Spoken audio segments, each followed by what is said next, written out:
Hello YouTube world.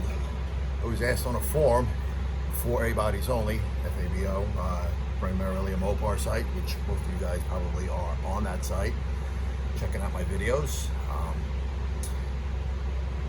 They were looking for ways to increase the performance of their carburetor in terms of airflow.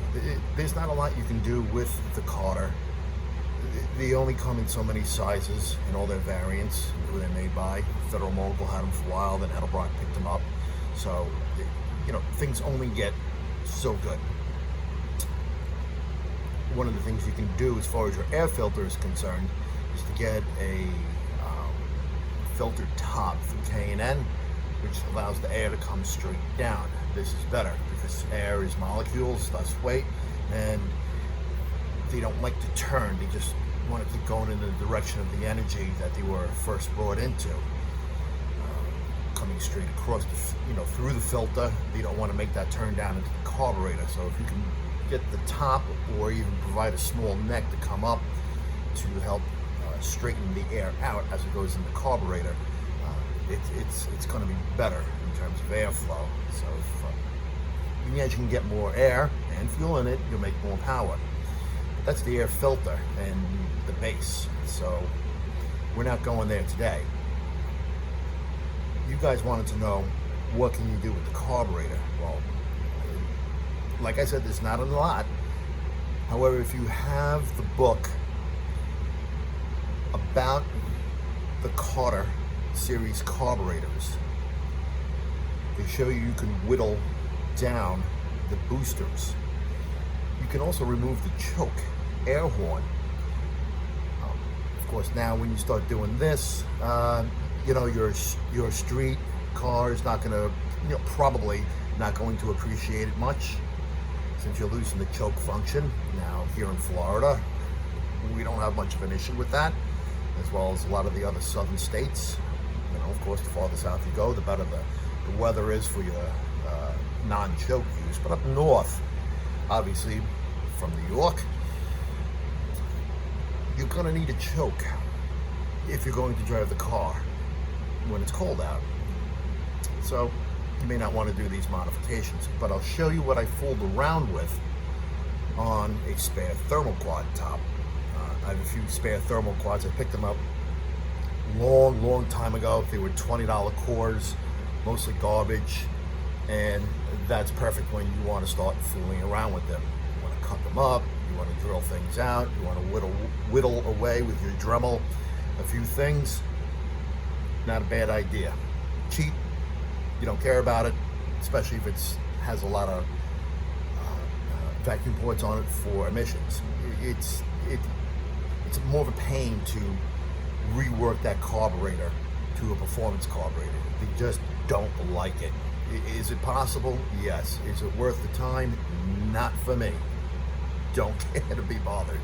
But I'll show you what I did.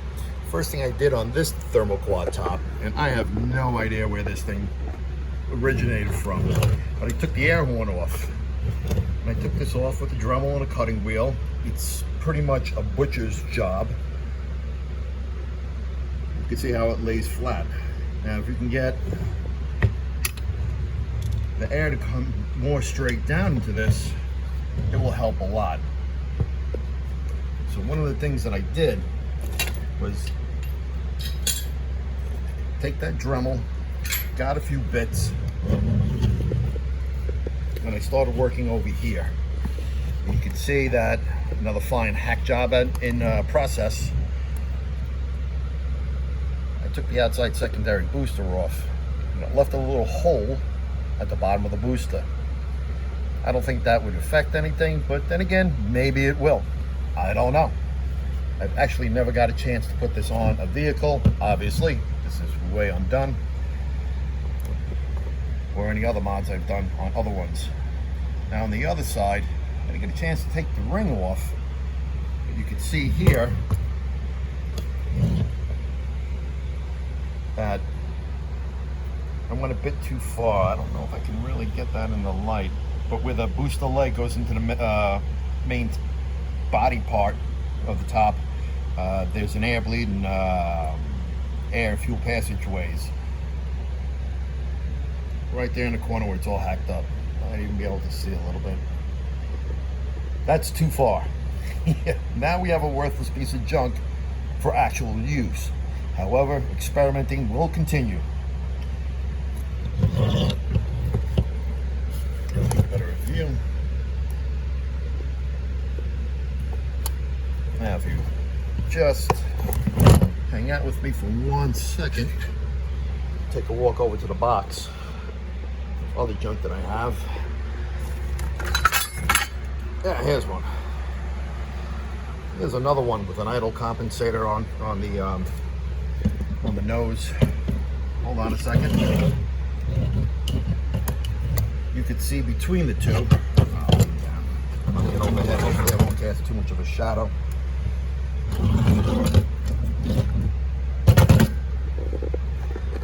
On this one, I really took some time hogging it out, making it larger, as opposed to this one here.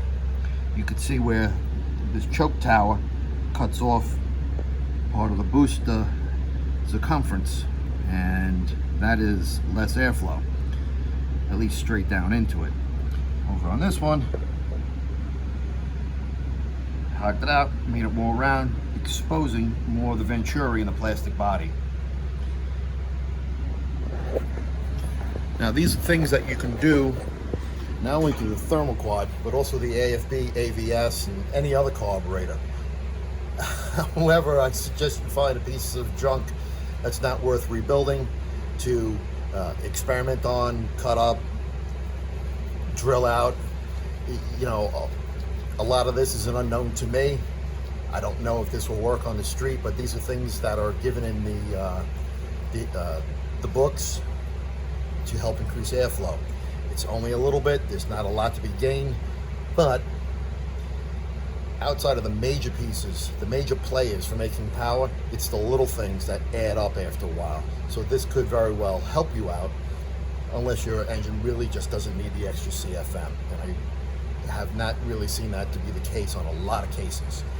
The more air and fuel you can feed it, you know, the more power you're going to make. There is a point of overkill.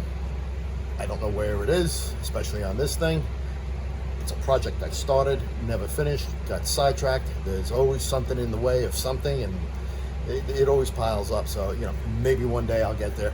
I don't know. I would love to, and hopefully make another video and go, oh wow, I found this, and you know, I found improvements here and there.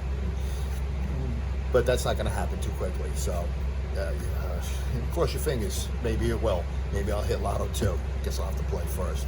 Until then, yeah, that's about the best you can do. So that's it for your street Carter style carburetor. All right, until next time.